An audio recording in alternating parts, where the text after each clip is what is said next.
but it was cradled here. And entrepreneurs, the St. Louis American, the Argus started here, Poro College, all of those things were in this area between 6th and Jefferson and about farther south than Market and up to about Delmark. We all know about Scott Joplin, but Scott Joplin bowed to a man named Louis Chavan, whose mother was enslaved by St. Louis University. And he was considered the king of ragtime, but he didn't know how to read and write music. They say he never played a piece the same way twice. Every year he lived at a different address. We looked all these up, and most of them were, I'm extrapolating here, but they were above bars. So I'm imagining this guy probably slept till like 4 in the afternoon, had something to eat, went downstairs, played, because they didn't have, bars didn't close in those days, and just played ragtime all through the night. In your booklets, that's in the green booklet, that the MIAFA that we did, and we honored a lot of those people that were in this area, and that's what we have in the book is maybe 1/10 of what we found. So the incredible thing was, as soon as people were free, they did all kinds of incredible things, and it flourished until 1930. The city condemned the whole thing and tore it down to build civil courts building, all of those things. So there's not one structure that remains from that area. There was a great theater across from Union Station on the west side, and all the big names played there. And Josephine Baker, as a little girl, sang outside of that with her little tin can and people would put coins in. It's about a half a street now, and it's back that way. It runs into between 14th and 15th. It is, but most of it's what was a longer street. They put up buildings. So I said it runs, I think it's just 1 block. And it's very narrow. It's kind of almost an alley.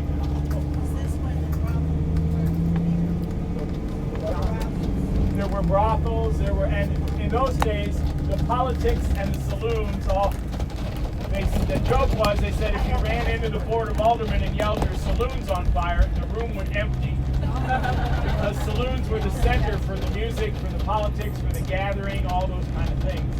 And there were very, very many of them. Are there photos of these neighborhoods and such that you described? Some. There are some, yes. Where would you find the Missouri History Museum on Lindell. They have that. Plus, there are things there called Sanborn fire maps, where they would map whole districts and color code. This is a wooden building or a metal building, whatever it is. This side has their own placard for your fire department. Yes. And so we know what the buildings were and roughly their size. It'll even say if there's an outhouse behind it or whatever, how many stories it is. One of the pages has one of those maps. Yes, yeah, we have a portion of that. But they're very good at the Missouri History Museum Library, not the museum itself, but the library on Skinker, which I think has reopened. It was damaged in the tornado, but I think it's reopened. One odd thing, it was a synagogue at one time, and there's a huge dome in it, and the acoustics, you feel like somebody across the room is standing right next to you because the sound carries over this dome. So it can be kind of startling.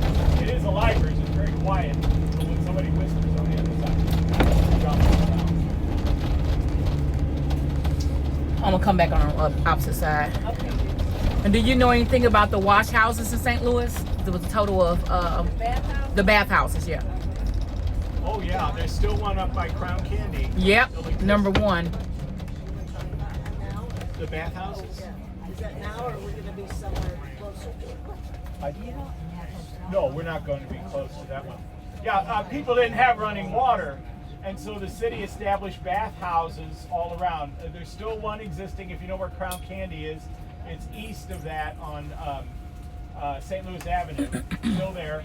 There was one down on, I think it was Jefferson and Gratiot, that was for black people because it was segregated in those days. But you could go there and they had ladies' days and men's days. You could take a bath. Some of them had, like the one on Gratiot, had a pool.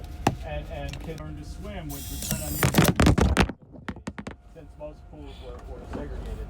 I don't know how many there were altogether, but they were a number, considered municipal.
But he is, and he and I show up for programs together. We've done 4 programs together.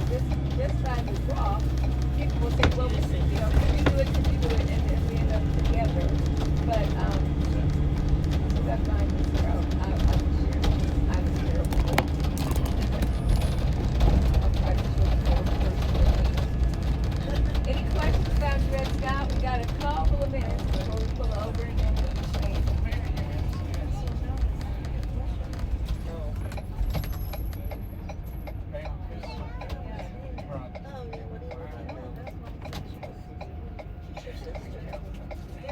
Velma, yeah, Velma. So, how many of those does she have? Does the, like,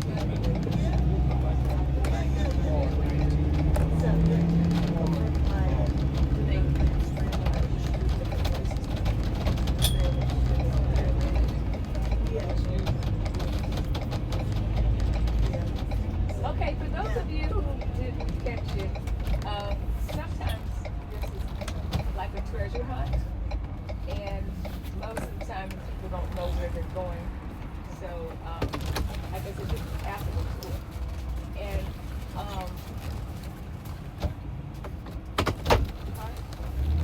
no, this is one of the treasure hunts.